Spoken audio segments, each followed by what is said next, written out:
guys, my man Roblocks sent me a challenge lock today. This looks like to be his second challenge lock and he's called it Despair. It's based on a Yale Euro cylinder. Key works smooth as hell. Pretty flat looking bitting, but still, you know, we know that that doesn't make that much difference if the pins are good. Let's see what we can do. Well, I'm going to give it a try with a Sparrows Euro. Nothing on one, nothing on two. Right at the back, number 6. So just getting my pick in. Looks like number 6, then number 5. Looks like number 4. Got something here. Is it number 2 or something? Damn, that sounds like an overset.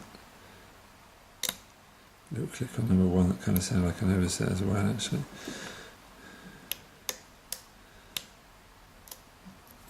Click from number 2. Get some zoom in here, shall we?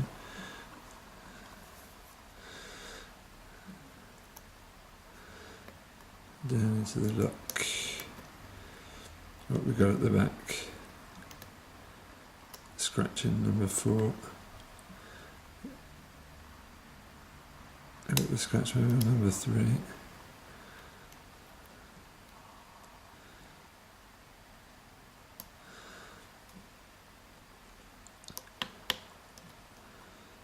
Number 3 does seem quite interesting.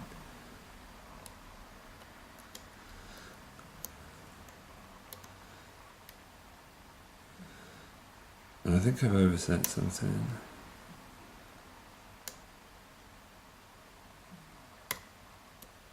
Little clicking movement on the core from number 4. Felt like a bit of counter rotation as well at the same time.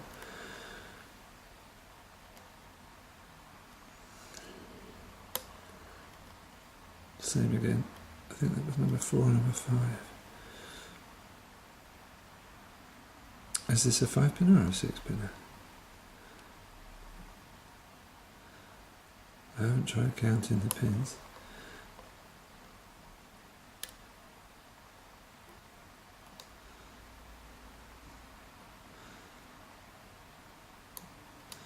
Just concentrating on getting her open. There we go, I've got some resistance at the back here. Not quite sure what it is. A little bit of a false set. And then we've got something down the front, it's at number 2. Scratched at number 2, goes a little bit more.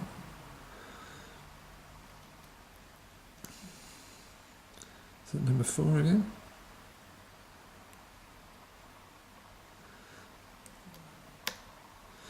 I've got a little click anyway. At number 3 now. It feels like I'm scratching these pins and getting a little bit of, there we go. I'm getting movement scratching them. Be interesting to see what's inside it. Alright. So we'll look around the back. That shouldn't be too hard to deal with. Zoom out the way. Got a nice hairbrush on the table here. As you can see, my wife got the kids ready for school this morning. Where are we?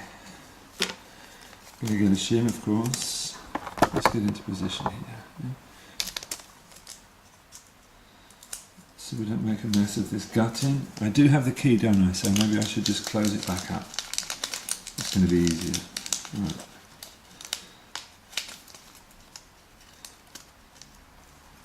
Let's see if I can get the clip off without closing it up.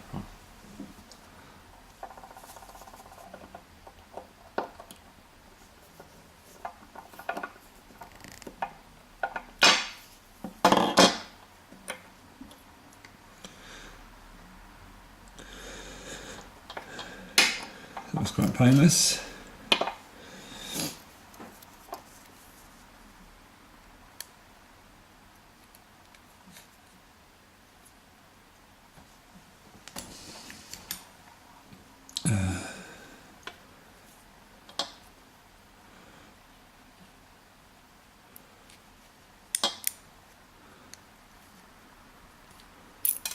Oi.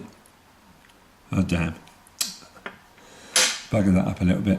It's the first 2 pins, I think. They're just coming out. I'm not quite sure the order they were in. I'm sure Rob can set us up. Let's have a quick look at this. We've got some threading going on in the core here. Looks like we've got threading in 1, 3, 4 and 6.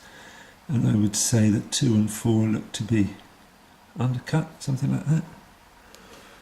Let's have a look. I've not got very good light. I never have very good light, do I? My friend John just sent me a new lamp that I should be using. I was too excited to get Rob's lock open. I didn't bother getting the lamp out. Wow, look at these key pins. It's beautiful. You made these yourself, Rob, I take it. Wow, very nice work. Very nice work, mate. I wish I could do stuff like that. So, let's get my key pins in. We'll have a close up at them in a minute, of course. Alright, so yeah, I did kind of fluff the gutting on the first 2 pins, so I don't know what way up they were. I would imagine that both of them were that way up. I'll ask Rob for confirmation, of course.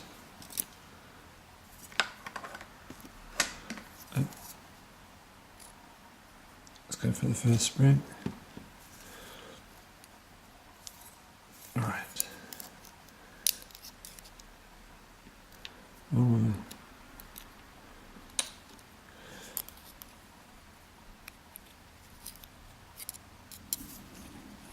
Let's hope if I take the shim out, wouldn't it? Oh my.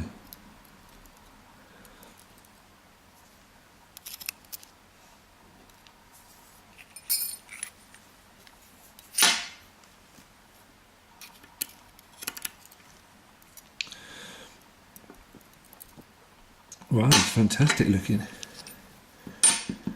Fantastic looking. I believe the last 2 springs with the brass ones, copper ones. Let's have a look at this. This has got some fantastic looking pins in here. I didn't know you were that a craftsman, Rob. Brilliant, mate. So we've got a very, very skinny spool in chamber 6.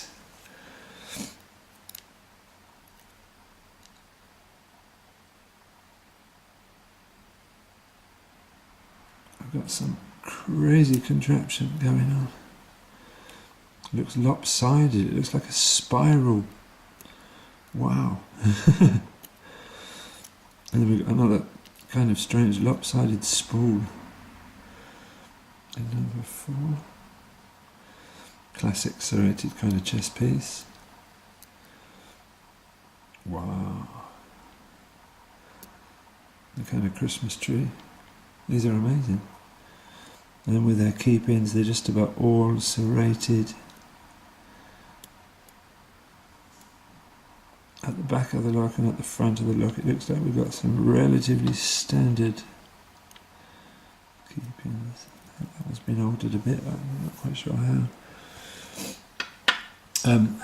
Looking down the Bible, we're not going to be able to see because we don't have enough light. He has put grub screws on the bottom, so I would take that to mean that he's also threaded some of the chambers in the Bible, and that's why he's put the grub screws on it. But I can't, for the life of me, with the light that we've got in our house, see that. So that was a lovely little pick there. Despair from Roblocks. Well, wasn't a great deal of despair except for the gutting. Anyway, thanks very much, Rob. Lovely. Nice one. See you soon, everyone.